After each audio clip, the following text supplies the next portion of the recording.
Hey guys, Kristi with Stone Family Farmstead. Summer fruit is the best, don't you think? But often when we're growing it here on our farmstead, we have like way too much. So that's why I'm doing this series on making fruit wine.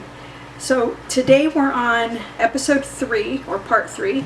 We're going to be transferring the wine mash to a 1-gallon jug for the 30-day second ferment.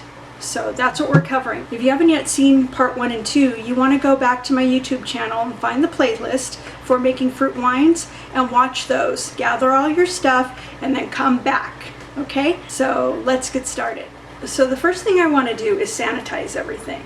So first I'm going to sanitize a section of my counter. Actually, I want to clean it first.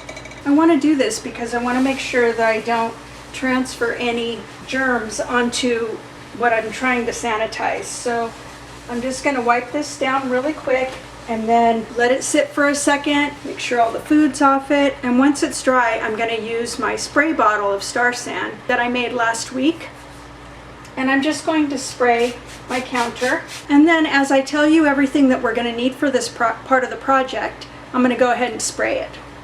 So the first thing I'm going to need is my fermentation bucket with my wine mash in it. And I'm not going to pick that up and show it to you, but we'll see it when I turn the camera in a minute. The other things I'm going to need are my Star San. I'm going to need my 1-gallon jug. This has been sitting for quite a while, so I think I'm going to rinse it really quick. And then I'll show you how to sanitize a jug like this. Okay, so when I want to sanitize a jug like this, I usually will put my funnel into the jug, and I don't have to sanitize it at this point. And I'll take my Star San, because this stuff doesn't last forever in the spray bottle. I'm not sure exactly how long it lasts, so I might be wrong using this from week to week, but I think after this week I'm going to go ahead and toss it, and I'll go ahead and make a new batch the next time I need to transfer the wine. So I've got a little bit of Star San, maybe about an inch of it, and I'm going to cover the top with my hand, and then I'm going to just go ahead and just shake it all around, and then I'm going to dump it.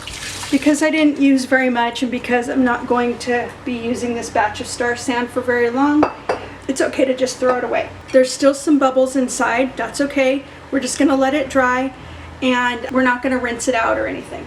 And I'm going to set it on the part of the counter that I sanitized. The lid back on my Star San, and then I am going to spray the stopper. And the stopper needs to be a size that fits into the mouth of the jug. And I believe that I link to one that fits into these jugs from Sprouts. But if you get a jug off of Amazon, you can get one that actually comes with a stopper that fits. So the next thing that we're going to need is an airlock. So I grabbed a new one, a clean one, not new but clean, and I'm just going to spray every piece of it. If you have your old airlock and you want to wash it, that's fine. If you just have one airlock, it's no big deal. You don't have to have multiples if you don't want to. The next thing is I'm going to do my strainer. This is a different strainer than the one I showed you in the last videos. It has a finer mesh, you can probably see, and it doesn't need to be all that big because the fruit pulp isn't as bulky as to need the larger one. So here's my cheesecloth. It's a reusable muslin cheesecloth, and I'm going to go ahead and just spray both sides of it. And just let it sit on the counter there, and I'll spray my funnel.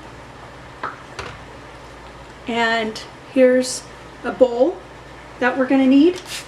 It needs to be a pretty large bowl. It needs to be able to hold a gallon. If it doesn't, then I guess you could just do it in a couple batches.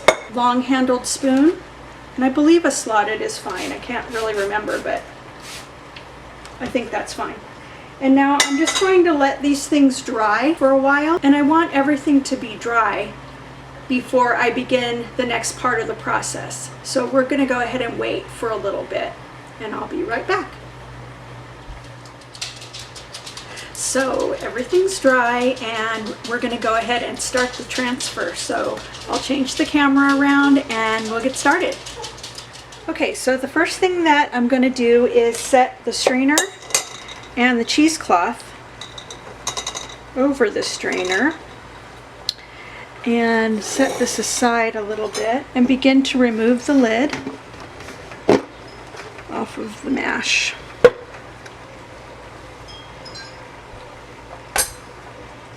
And that's what that looks like. And for this next part, I want my hands to be super clean. So I'm going to scrub them real quick while you stare at the mash. It smells really good, like nice and sweet. And so the next thing is I will try to allow all the fruit that's caught up here and get it down to the bottom. And now I'm going to start squeezing out all of the juice. So this is the second time I've done it in this process. Oops. And I'm going to try to get as much of this out as I can by gently squeezing.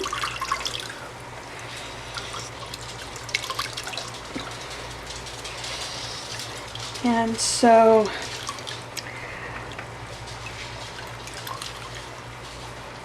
it looks like it's almost done.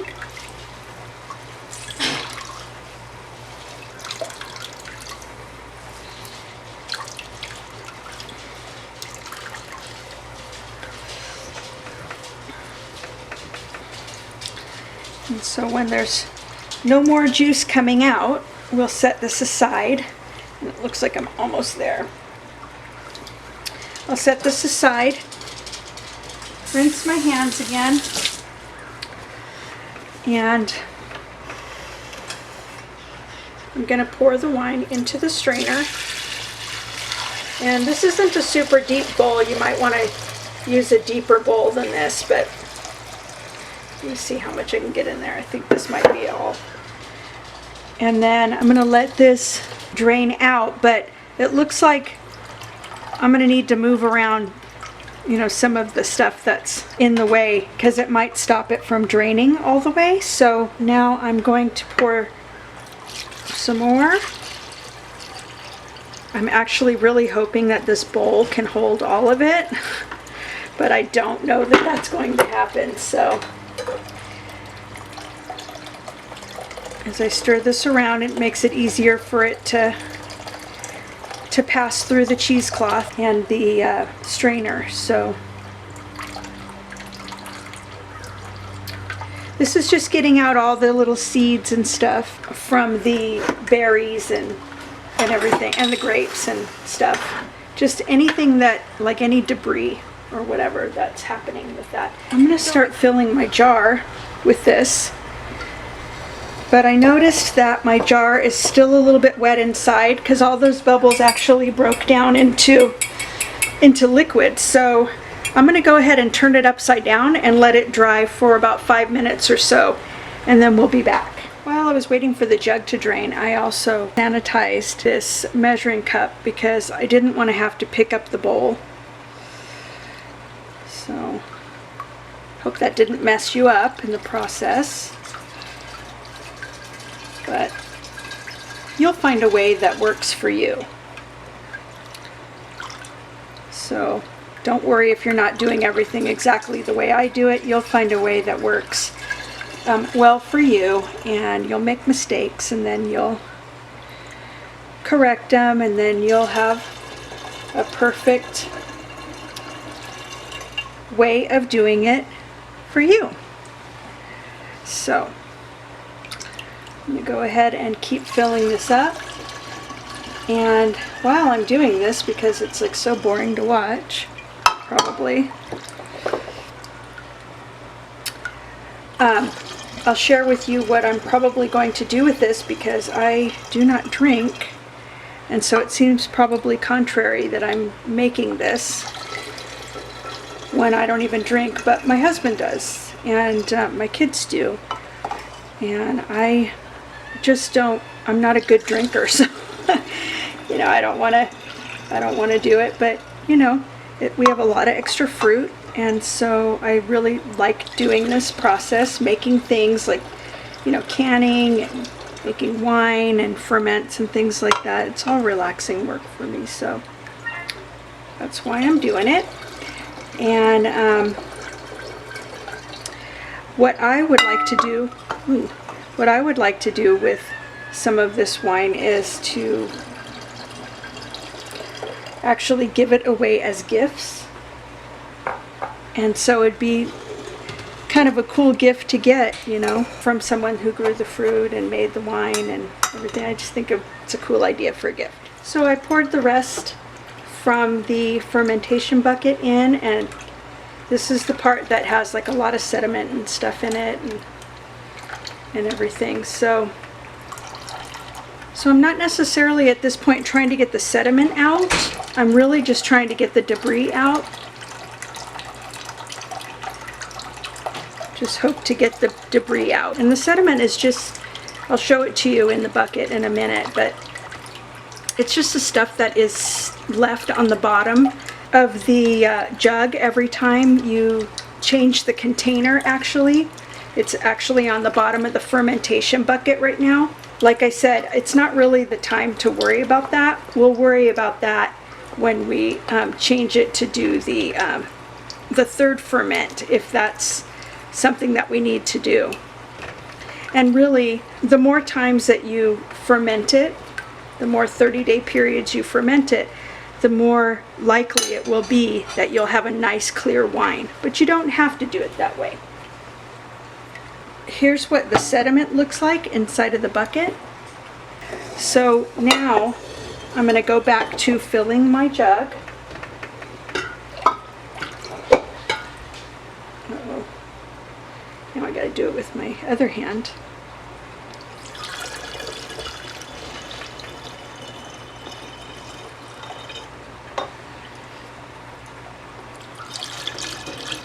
And so before I was saying that I was going to use this as gifts for the holiday season and maybe for birthdays and things like that. And I made some, and I have them on my blog on the strawberry wine post, some labels that you can print out if you make those kinds of wine. But also there's an app on the internet called Canva that I believe you probably could make your own wine labels on, which is a cool thing to do if you are giving them as gifts. Oh, it looks like I'm going to have way too much. And I did start with only 12 cups of water, so I think I'm going to have to start with less water next time. I think I don't want to risk that, but I want to fill it up to about an inch head space. And so I don't know what I'm going to do with the rest of this wine. Maybe I'll have someone in the house taste it. So this is what we're left with. It's got about, I don't know, an inch and a half head space. That's good enough. And now I can put my stopper in, put it nice and tight. I can fill my, and remember, you fill it to the faint little line that's on the side. You're not going to be able to see it, but it's somewhere around there. Put the airlock back together and pop it in. So now that I've got my wine in my jug, I'm going to wait 30 days. I'm not going to do anything with it, and then I am going to probably transfer it into another jug. That'll be the next video. With the airlock, you're going to want to see activity in it within 24 to 48 hours, just like last time in the fermentation bucket. And if you see, like in about 30 days or so, 28 days or so, no activity, that's okay. That probably just means that it's done brewing. And so the next ferment is not, might not even be an actual ferment, but it might just be, you know, the sediment, allowing the sediment to drop to the bottom. And so we'll talk more about that in the next video. So leave your comments and questions below, and make sure to check out the show notes just in case there's anything that you need or that I need you to know, or if there's any mistakes in my video or anything, I usually will add notes or whatever and let you guys know. So make sure that you check that out, and also subscribe, and make sure you turn on the notification bell so that you know when the next videos come out. And let's see what else. Oh yeah, and come visit me over at stonefamilyfarmstead.com. Thanks for watching. Bye.